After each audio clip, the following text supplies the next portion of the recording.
is about to be 5. He's smart and makes sounds, but there are no words yet. We have been getting ABA 15 hours since the law passed. He is set for kindergarten in the fall. Now I watch your show and hear 40 hours. My question, how do I do that and kindergarten? I am so happy that our show has had an effect on this family. Every one family who hears to do an intensive program rather than a 15-hour program, I think we've made that's a wonderful thing for us. It is difficult when you have a 5-year-old, obviously, because they are in school. I don't know what state you're in. You can reduce school. At this point, generally in most states, by the time you're 5, it is expected that you have some aspect of schooling going on. It is not expected that you do full-time.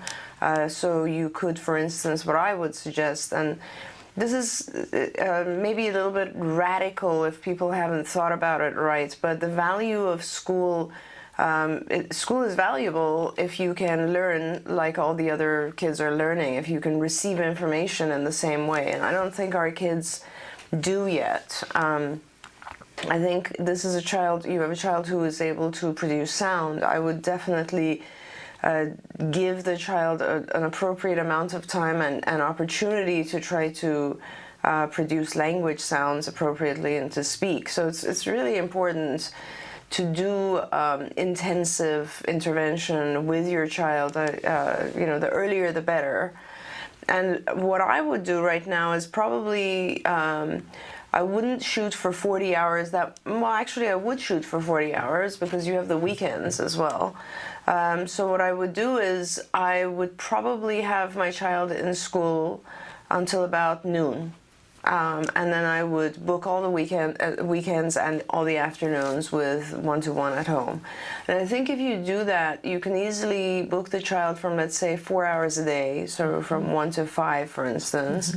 That'll bring you 20 hours, and on the weekend you can easily do maybe another 15 hours or so easily, and that'll bring you to 35 hours, and perhaps you can maybe add a little bit here and there.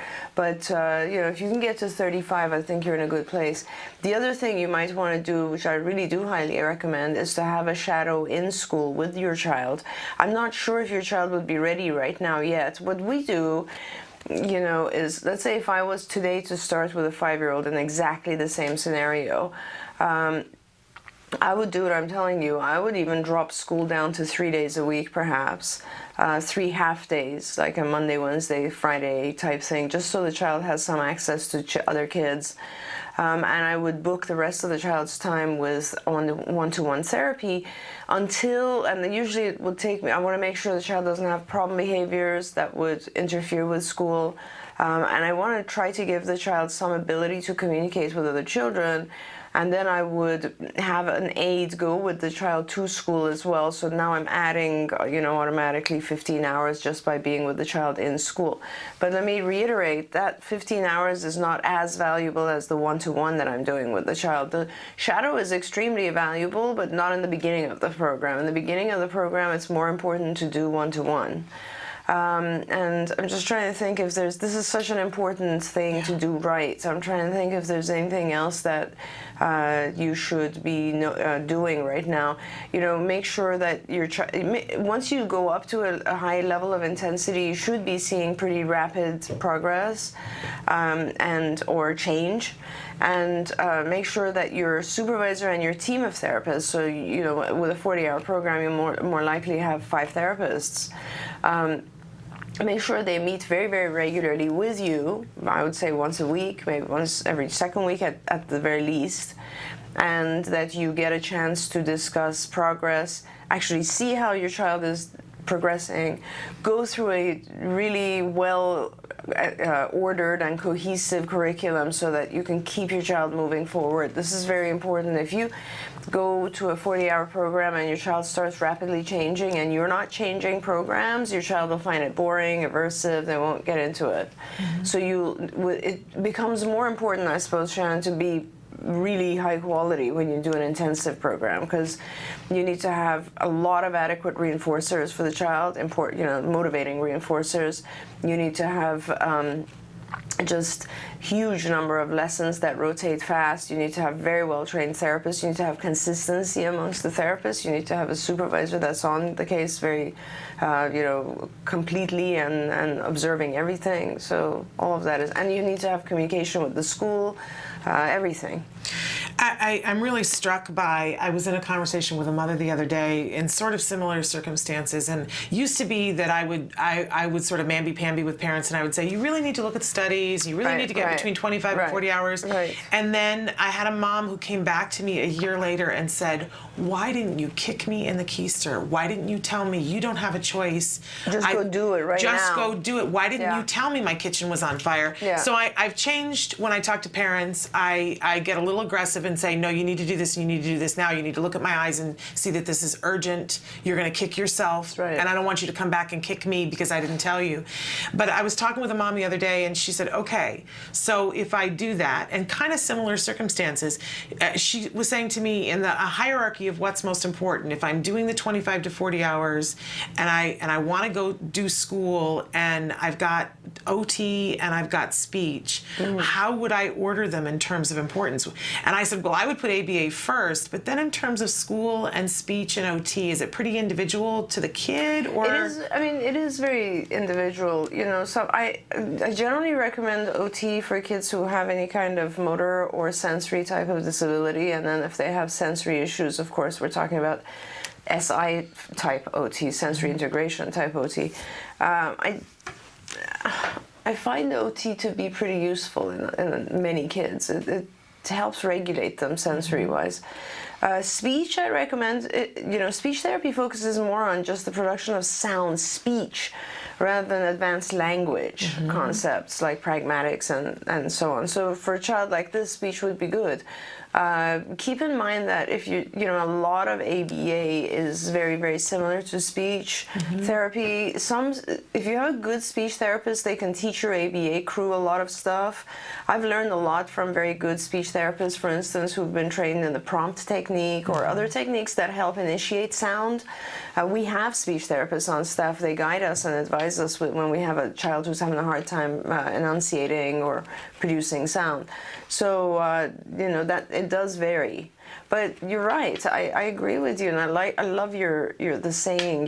Why didn't you tell me the kitchen is on fire? It's so true. I don't even want to give people a choice anymore, because I look at my own kids, which several thousand kids that we have in our database, and it's so easy with the pressures of, here are the pressures. Families don't have time, or don't have funds. Even, yesterday I was writing an email about military TRICARE insurance, and I was really upset because I realized that there's a new demonstration program starting in July, pilot program starting with the TRICARE insurance in July, and it runs through for several years. And they still consider ABA to be sort of up for grabs or experimental or whatever it is. So they're looking at it in an evaluative process. They're trying to evaluate whether or not ABA works. Meanwhile, they have, and the good news is it appears that the caps will be gone from TRICARE funding, but because they have a co-payment system which is 10% of whatever their overall is.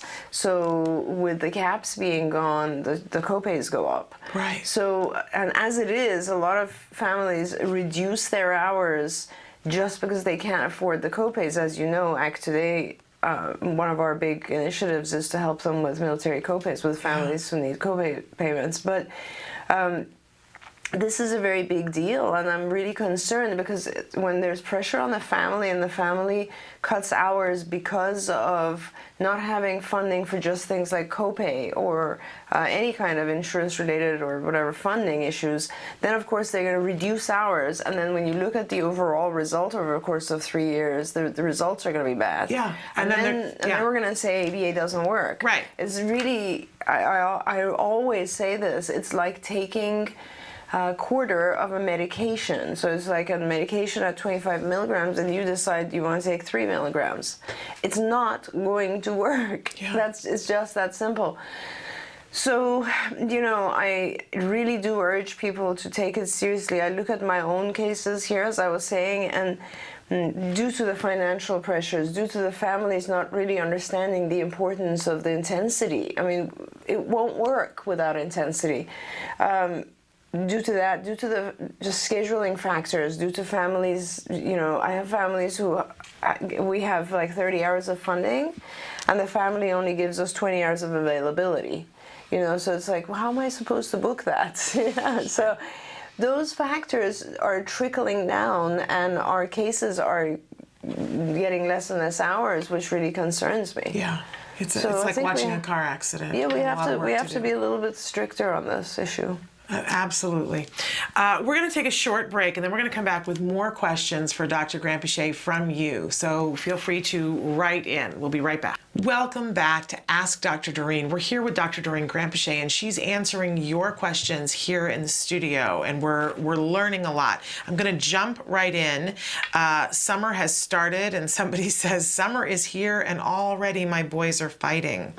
My NT, my neurotypical, hates when my son on the spectrum makes noise, and he has flex issues if his neurotypical brother takes his toy. It is a massive meltdown. I hate always making my neurotypical child give in, but I need to keep the peace. Help. Oh, yeah. God, I hear you. You shouldn't always get your neurotypical child to give in, first of all. I think you need to be a little bit, first I was going to say, can you get some help? Because I know these situations all too well, and I assume while all this is going on, you're running errands and doing chores and doing 50 other things as well, and it's very, very difficult to intervene just alone. But having said that, do a couple of things just so you're fair. First of all, keep track of who you make give in. Mm-hmm. Whose side do you take each day? And then help both of them in terms of being able to compromise. This is actually, look at it as a good opportunity for both of them to learn. So I think you said that your child who is on the spectrum has a lot of issues with flexibility. Mm-hmm. And so there's a lot, is that? Yes, it says, especially when he takes the toy away, and there's also an issue of making noises. Yeah, so that's the other side. Yeah. So the other child, that's neurotypical child, has an issue with noises, which I would just get him a pair of headphones, which he can use when the noises are bothering him. And then the child who is on the spectrum has issues because his stuff is being taken away. And so that means obviously you need to teach him that the stuff will come back to him, which the best way to do that is to teach your neurotypical child to, like, let's say, take something for a period of time and you set a timer. I don't know the age of the boys, but you know what I find with our siblings, a lot of times our siblings really enjoy becoming, and this is very, very important. I'm always worried about siblings because I worry that they're left out, they feel left out. And one of the things I've noticed is that making the sibling part of the therapeutic team really has multiple functions that are useful. One is the sibling doesn't feel left out anymore. They feel like they're closer to you because they're part of the team that you are part of, and you're all working together now. Two is they become much more empathetic and compassionate towards their sibling versus feeling bad that they're always left out and the child on the spectrum gets all the attention. So it kind of brings the sibling in. And three is they become the best therapists you could ever imagine. They learn over time. I will say some of my best people here at CARD are siblings, and they are just amazing at understanding the perspective of the family and the child and everything else. So I would really get engaged with, get your first of all, I hope you have some therapy going on. And typically with ABA, we will happily train the sibling and give them actually their own lessons to do. And also we will teach them techniques. For instance, depending on the age of your child, it would be awesome if the sibling could be the one that actually says, I'm taking this away from you, but only until the bell goes off, and then like actually teach the other child how to share. And also, of course, the more that your sibling engages vocally and has the child on ASD spectrum vocalizing, their vocal stereotypy will go down, so the sounds and noises will decrease. Physical activity will make some of those sounds and noises go down as well. I mean, during the physical activity, the child will probably increase vocal, and then afterwards they'll decrease it. So there's some stuff like that I think it would just, the best thing would be to pull your neurotypical child in to the therapy situation and teach them a little bit more. It'll help improve everything. It strikes me that we all like to be empowered. We all like to have some control over things, and that by doing that, it empowers that sibling, which is a really cool thing that I hadn't considered before. Right, and I mean, like, you know, you might already be in a place where the sibling is a little bit defensive because they've already given up a lot of time and attention and always had to be the one that gives in. So they might not be interested right now in being part of the therapy session. So, you know, again, depending on the age of the child, make it a job. Pay the sibling. There you go. Start by paying them. Give them $1 or something for every half hour or whatever they do. Make it something, or explain to the sibling that you need help. They're helping you. You know, and start by just very little things, like you make food, have the sibling give it to the child, or something where you engage the sibling in that way. It's very important stuff. Remarkable. I love that answer. Now, I love this next question because I've been meeting with a bunch of therapists, and so we have a question from a therapist, and I was saying to them that they have this forum in which to ask questions. So they wrote in, I'm a new therapist. I have a mom who says she wants to work on play dates, but every session that we schedule for a play date, she cancels or comes up with an excuse. What can I do to get this mom on board with doing a play date? Is that not a great question? It is a great question. I love it. So it's kind of hard for our therapists. I mean, I was there. I'm in a different world now, but I was there where I was a very young therapist, and I couldn't understand why things weren't perfect in terms of, you know, make time, allow me to come do my thing, you always be there, all that sort of stuff. So I need to help you as a therapist, and this will help you in life, have more theory of mind, have the ability to see things from the mom's perspective first, and then we will behaviorally help shape the mom's behavior. But first, you need to have mom's perspective, and mom's perspective is, I don't know how the child involved is, but most moms with children on the spectrum, I never actually go back to sleeping properly. You know, at some point, it's true. It's like when you have a newborn, typically developing newborn, after a year or so, you're back to sleeping. With kids on the spectrum, this could go on for 5 years, 10 years, whatever. Like, so most moms who have a child on the spectrum are wiped out. They're exhausted. Secondly, they are scared, because there's a billion things going on and they don't know if their child will actually ever make it, come out of it. How are they gonna, how's the child gonna survive after I'm gone? Things that are beyond the scope of our understanding, fears that are very real and exist. The third thing is, automatically mom suddenly becomes the one that's responsible for everything, and you know, everyone else just falls behind, and it's like mom has to make the decisions that have to do with doctors, treatments, schools, you name it, it all falls on mom's shoulders, and it's very, very hard. You know, having said that, there are very involved dads as well. I don't want to take away from that. In general, for parents, it just becomes overwhelming. You're in a world that you don't know much about, and yet you're the captain of the ship. It's a very scary thing. So And you're dealing with daily stuff. You go to a restaurant and the child tantrums and throws something at someone sitting next to you, and everybody's looking at you all the time, and you name it. It's a world that will take a long time for a therapist to be able to grasp. I've seen thousands of kids, and I still have no idea, because I can walk out. It's like grandparents versus parents. You know, I can walk out of a 3-hour clinic with a family who has 3 children all screaming at the same time. Yeah. But that mom can't. Yeah. You know, so I often focus my attention on mom first, and I would suggest that to you. I would suggest that you first understand that if there's cancellations, they could be very real issues that are coming up where mom has to deal with those things. If it's pretty clear that she's canceling because she's hesitant, then discuss that with her and ask her why she's hesitant, and try to deal with the fears that relate to that. In other words, she could actually be afraid because she thinks it's going to fail.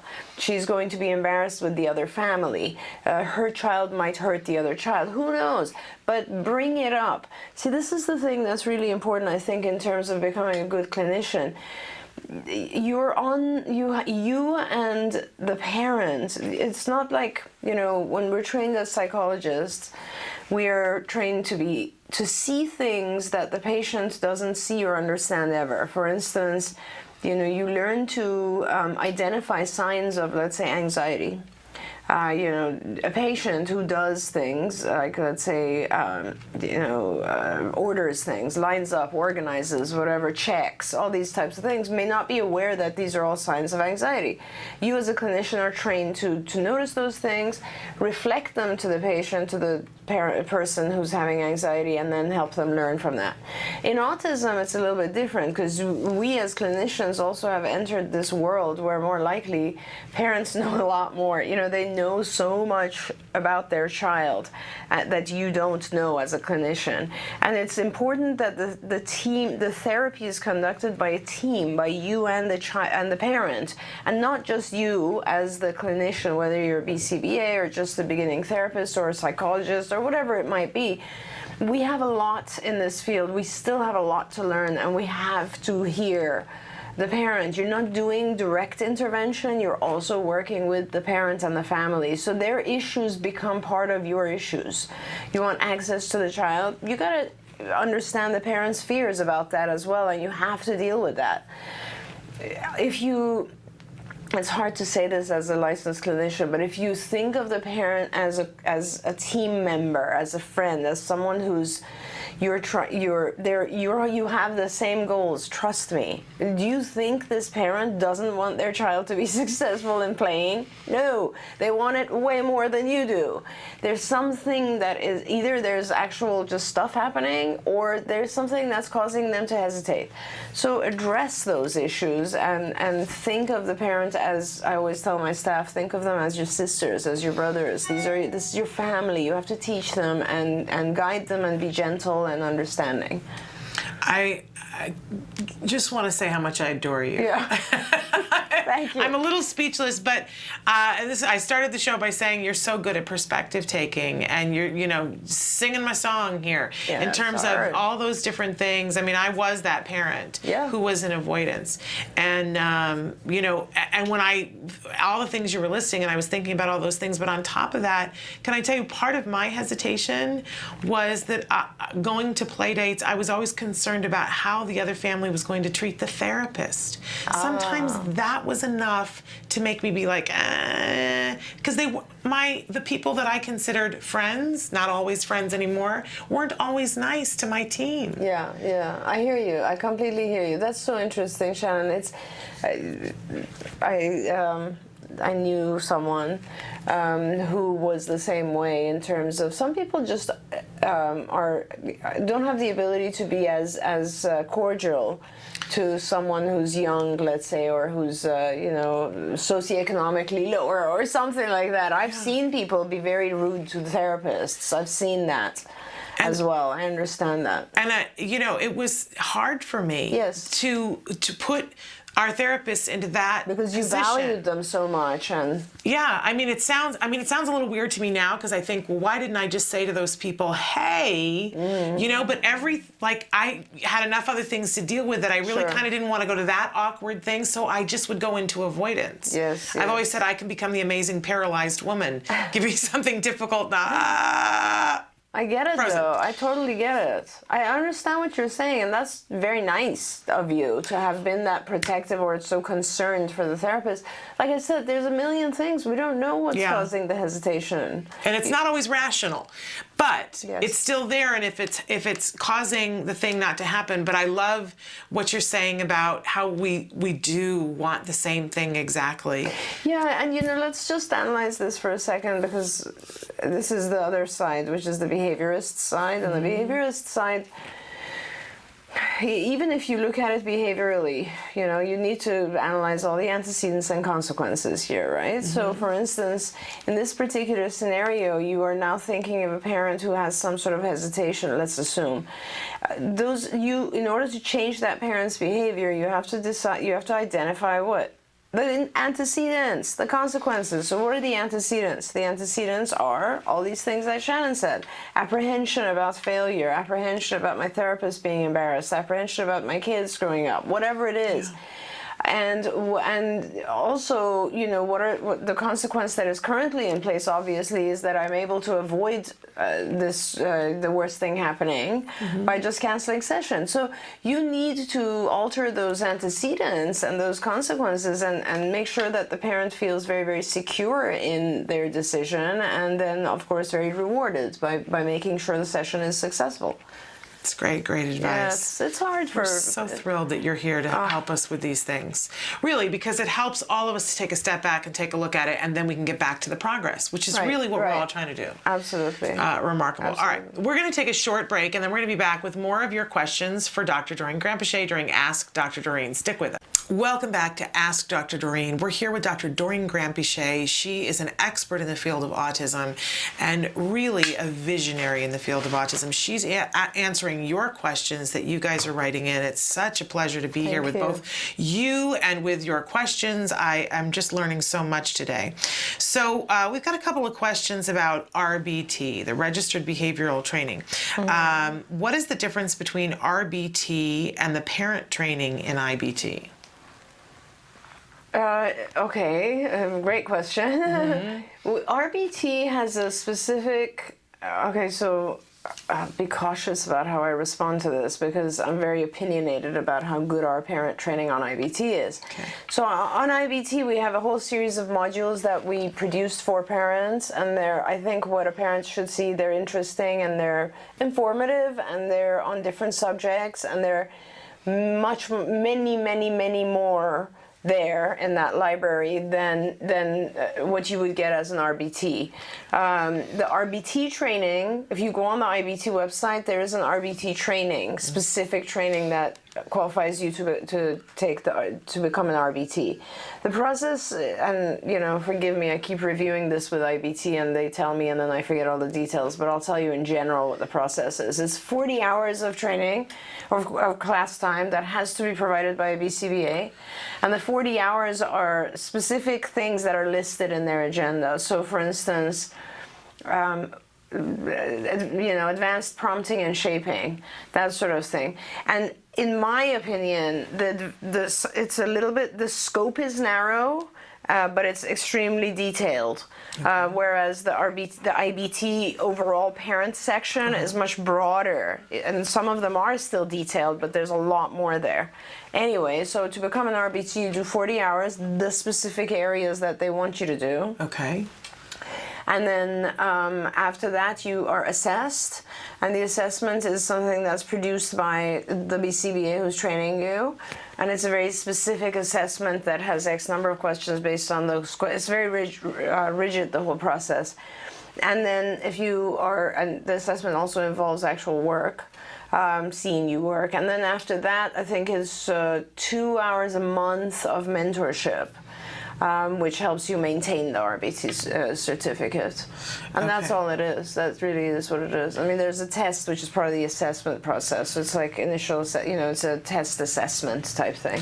So would it be fair to say that if you're just looking for information because you want to work with your own child, yes, it would be better to go to IBT and do the parent training? Yeah, I think so. Pick and choose what I would fits. start with that. If you're able to do both, I'd definitely start with looking at the array of choices you have on the IBT site. Okay. Because, as a parent, I might want to know something like, how do I use visual modifications to teach my child? That's not part of RBT training. Okay. Okay.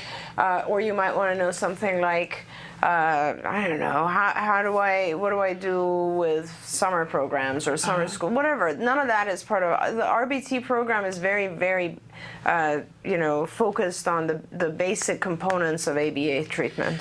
Okay, but if I'm a parent who wants to work with my child, but also is looking towards having more of a career, like I want to be able, I'm looking for a job and I want to be able to be an aide in a classroom, or then I would do RBT. So do RBT and maybe supplement with some of the individual things from the parent training, so that you're getting the full, because what happens with the RBT is that you get a certification that would enable you to get in the door and be working with other kids on the spectrum as well as your child. That's exactly correct. Okay. Of course, with our trainings, you'll get a certificate for each one. But with RBT, yes, you get a recognized certificate, I guess. I expect, this is what we're telling our own staff, because we've already started training our own staff for this. And, and here's the thing, it's like a lot of our staff have already had this training. Obviously, they're working here as therapists, but RBT only allows, let's say I have a therapist who's worked here 5 years, so they're a very good therapist. They're going to have to go back and take all this class time because the RBT says the class time has to have been done in the last 90 days. It's so ridiculous. It's little stuff like that.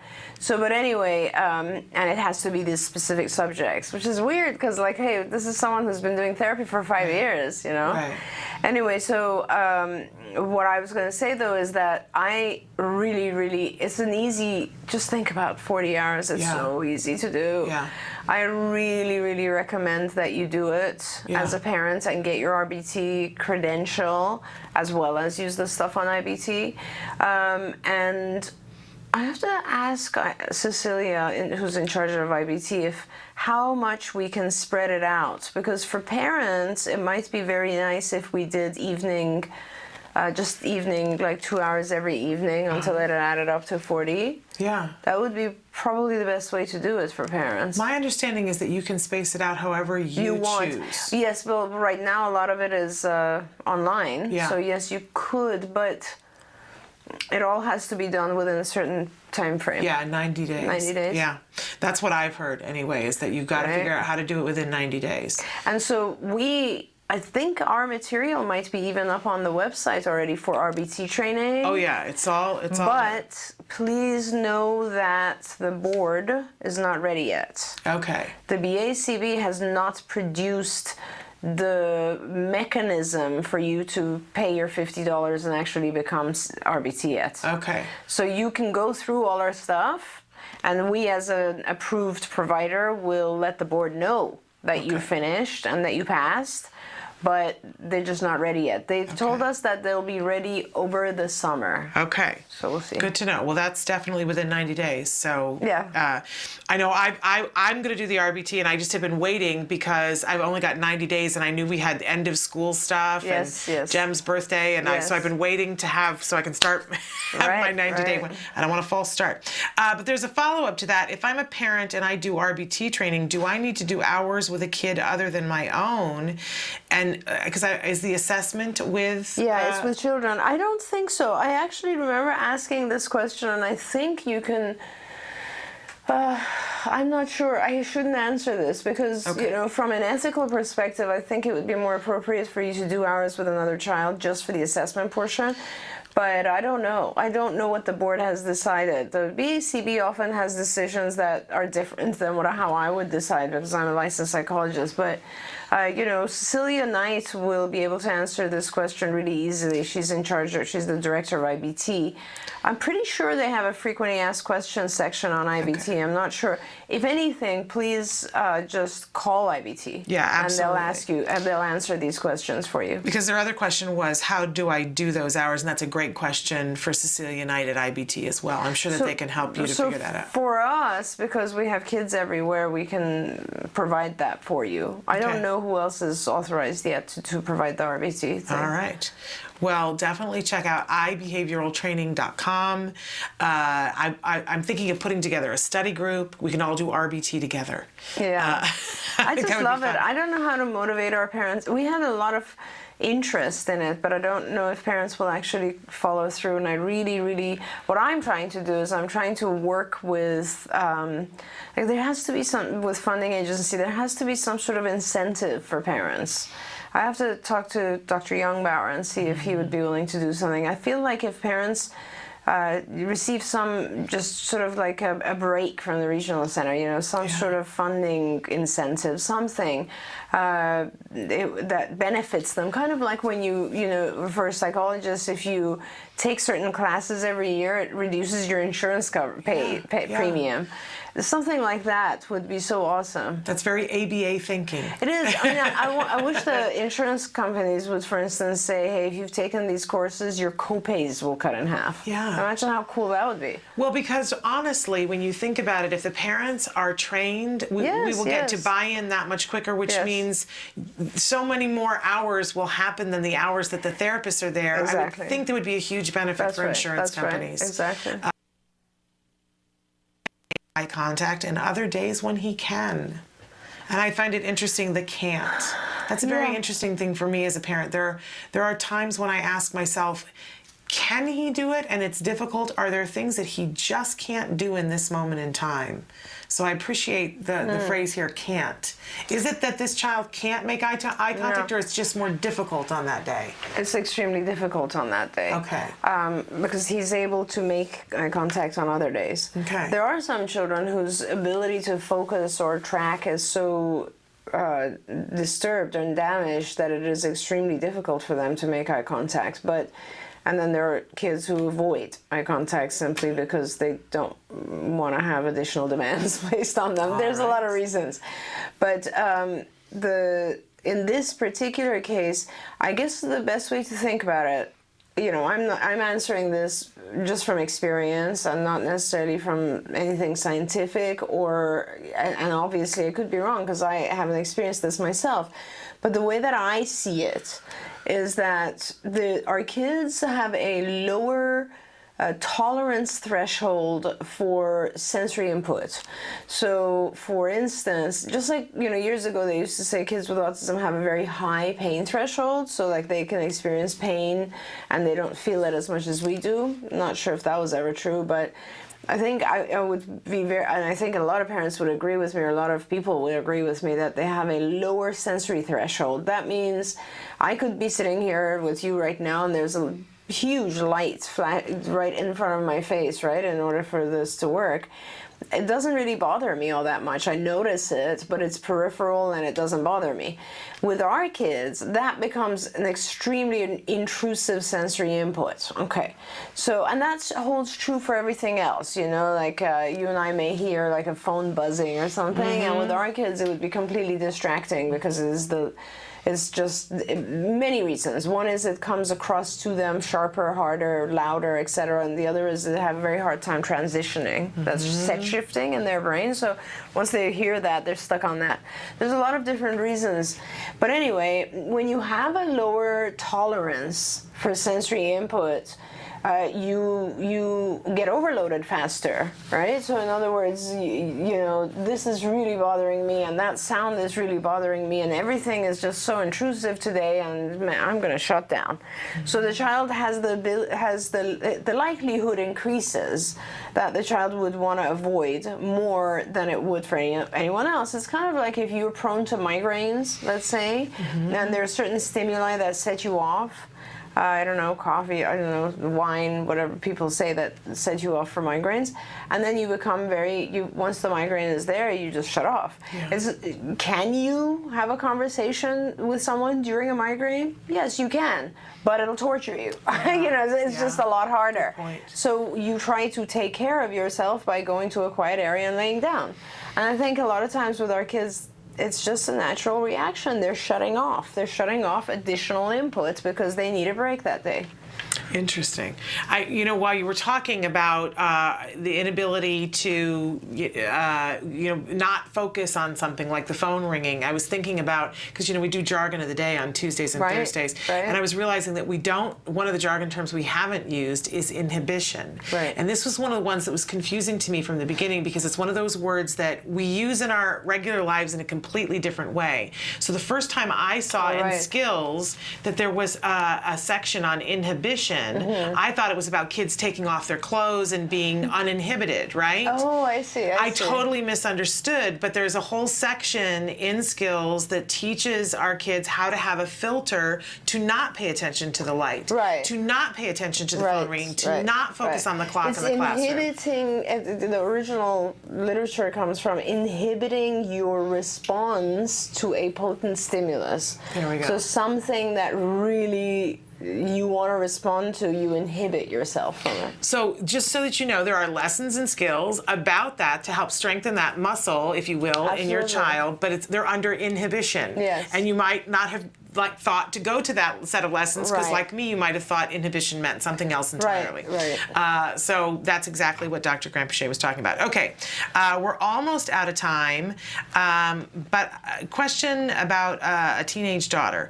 The mom says, my daughter has started her period and is having lots of issues: pain, obsession with and playing in the blood, smearing it on walls. I am horrified and exhausted. She's 14 and nonverbal. I know, it's so hard. Oh my gosh, it's so tough. Please try to get help. This is not an easy thing. I remember the first girl that I worked with who had these issues at 13 or so.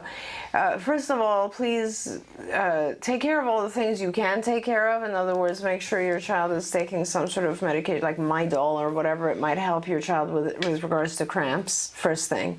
And try to teach your child hygiene issues, like how to use feminine products and so on and so forth. And then I think if you're exhausted, you really will need some support or help. This is a short-term intervention. You should be easily funded, depending on where you are. But it is something that can be taught to your child. It's a hygiene issue, so it's actually kind of important that it will be funded by, like if you're in California, a regional center will fund that. If you're anywhere where there's insurance, this is an issue that will be funded. And essentially, it's a training procedure. It's a shaping of teaching the child, first of all, that this is, for lack of a better adjective, we teach our kids not to touch the blood because it is not hygienic or clean for the child. And then, you replace it with other things that have the same sensory capacity, like finger paint or other types of sensory input that might give the same thing. First thing of all, most important is to reduce her pain and discomfort. So please take care of that, and then really get a behaviorist in there, because the process of teaching your child to not just use the products appropriately, but then also not to play with and smear on the wall and all this sort of stuff, it's sort of it's short term, but it involves a series of steps that are a little bit hard. And I would really suggest you do it ASAP, because this can become an ingrained habit. Okay. So get help. God, I wish you were part of our CARD family, because we have a group of people who help with these things. You can call the 800 number and see if that's a possibility for you.